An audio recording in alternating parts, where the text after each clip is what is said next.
सास जैसा पति। कई औरतों की ख्वाहिश होती है कि वो सिर्फ अपने पति के साथ रहे, क्योंकि सास की झिक झिक किसे पसंद है। एकता की सास साथ नहीं रहती, सिर्फ पति और वो। लेकिन क्या है एकता की जिंदगी बिना सास के? देखिए। अरे, अरे एकता, क्या है? रोज लेट उठती हो। कभी तो वक्त पर उठा करो। हाँ लेकिन उठना क्यों है वक्त पर? 8 बजे तो उठ जाती हूँ मैं। देखो एकता, ये नहीं चलेगा। सुबह 6 बजे उठा करो। खाने में थोड़ी वैरायटी बनाओ और घर को साफ सुथरा रखो ना। अरे अरे अरे, जो मुंह में आ रहा है बोले जा रहे हो। क्या मेरा घर गंदा रहता है? कितना साफ रखती हूँ। खाने में भी हमेशा मैंने अच्छी चीजें बनाई हैं। और फिर ये 6 बजे उठने की जिद क्यों? देखो, मैं नहीं जानता। बस 7 बजे तक घर के मंदिर में दिया जल जाना चाहिए। एकता बेचारी करती भी क्या, पति की बात माननी भी तो जरूरी होती है। एक दिन एकता सुबह पूजा करके पति को प्रसाद देने कमरे में जाती है, तो पति अपनी माँ से फोन पर बात कर रहा है। हाँ माँ, मैंने तो साफ बोल दिया। सुबह 6 बजे उठना है, नहा कर ही किचन में जाना है और 7 बजे तक मंदिर में दिया जल जाना चाहिए। आ रही होगी चाय लेकर। चलिए मैं रखता हूँ माँ, बाय। बेचारी एकता ने पति का ये रूप तो सोचा ही नहीं था। वो पति से कहती है, सुनिए, अब सारा काम हो चुका है घर पर, क्या करूं? मुझे कुछ देर के लिए मेरी सहेली सौम्या उसके घर छोड़ दीजिए। अरे कैसी बात करती हो कि घर पर कुछ काम करने को नहीं है? होली आ रही है, बाजार से आलू ले आओ, पापड़ बनाओ, नमकीन बनाओ, दही बड़े बनाओ। सब कुछ आज ही बनाना है? अरे अब मन कर रहा है कि सहेली के घर जाऊं तो जाऊंगी ना मैं। आप नहीं ले जाएंगे तो कैब से चली जाऊंगी। अरे अरे, ये क्या बात होती है? चलो ले जाता हूँ तुम्हें। तैयार हो जाओ जल्दी से। कैब की धमकी तो ऐसे दे रही हो जैसे माँ ने दरवाजे में कैब खड़ी कर रखी हो, विथ ड्राइवर। बढ़िया आई कैब वाली। हाय रे एकता की किस्मत।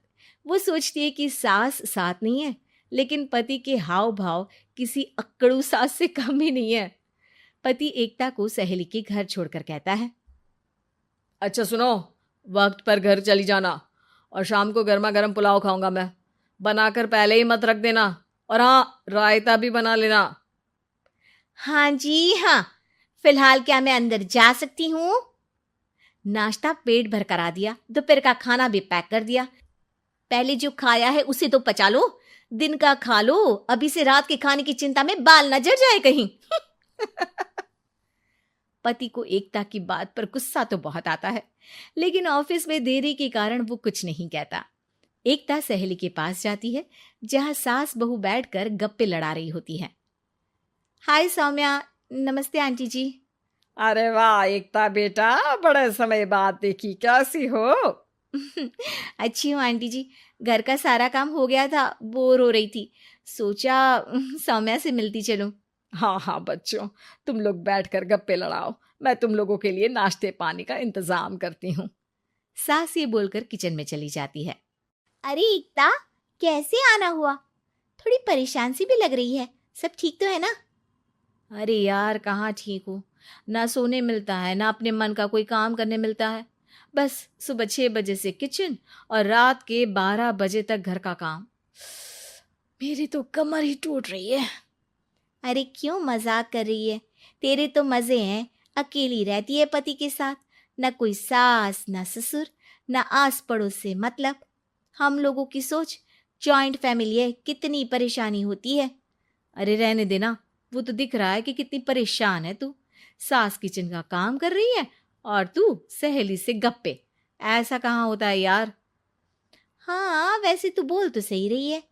सुबह थोड़ा सा भी लेट हो जाए ना उठने में, तो मम्मी जी किचन संभाल लेती है। पति तो जाते वक्त उठाते हैं कभी कभी मुझे। पर मेरी छोड़, तू बता, सास साथ रहने आ गई है क्या, जो सुबह 6 बजे उठना पड़ता है? पति तो तेरा 10 बजे ऑफिस जाता है। 4 घंटा खाना बनाने में लग जाता है क्या तुझे, एक लोगों का? अरे रहने देना यार, मेरा तो पति ही सास से कम नहीं है। सारा दिन का ड्रामा, अरे बातें सुनाना, बोलियां बोलना, कोसना, क्या क्या नहीं आता है उसे।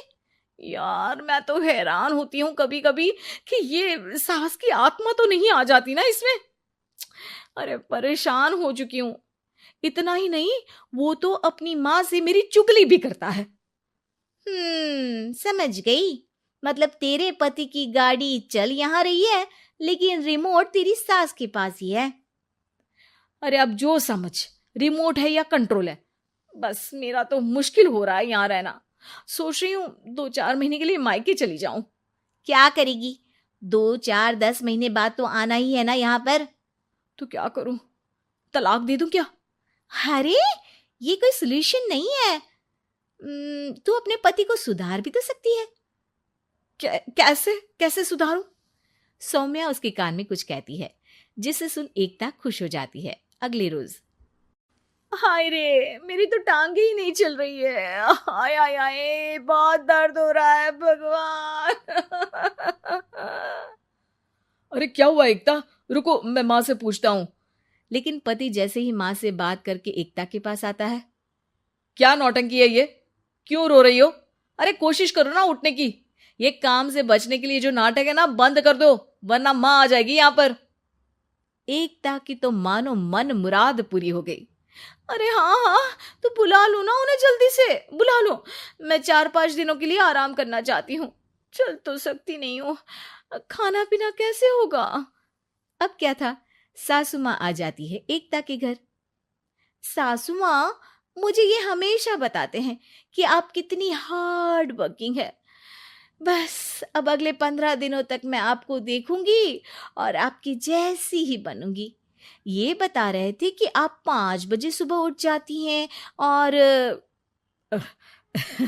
अरे बेटा, कुछ ज्यादा ही नहीं बता दिया तूने। अब नहीं माँ, मैं चाहता हूं कि ये आपकी तरह तौर तरीके सीखे, जैसा आप मुझे बताती है ना। मैं तो हमेशा हॉस्टल में रहा, कभी देखा भी नहीं आपको, लेकिन मैं चाहता हूं कि एकता पूरी आपकी कॉपी बने, घर गृहस्थी आप ही की तरह संभाले। हैं? हाँ हाँ। तो अब माँ जी यही है, तो क्यों ना कल से शुरू। लेकिन अगले दिन सास 9 बजे सोकर उठती है। बेचारा बेटा बाहर से खाना मंगा कर खाता है। शाम को घर आता है तो सारा घर बिखरा रहता है। अरे माँ, ये घर इतना बिखरा क्यों है? अरे वो बेटा, आज वक्त ही नहीं मिला किचन से। सुबह का नाश्ता, दिन का खाना, अब रात को तो मेरा मन ही नहीं है कुछ बनाने का, तो बाहर से ही ले आ, या दिन का जो खाना बचा है ना वही खा लेना।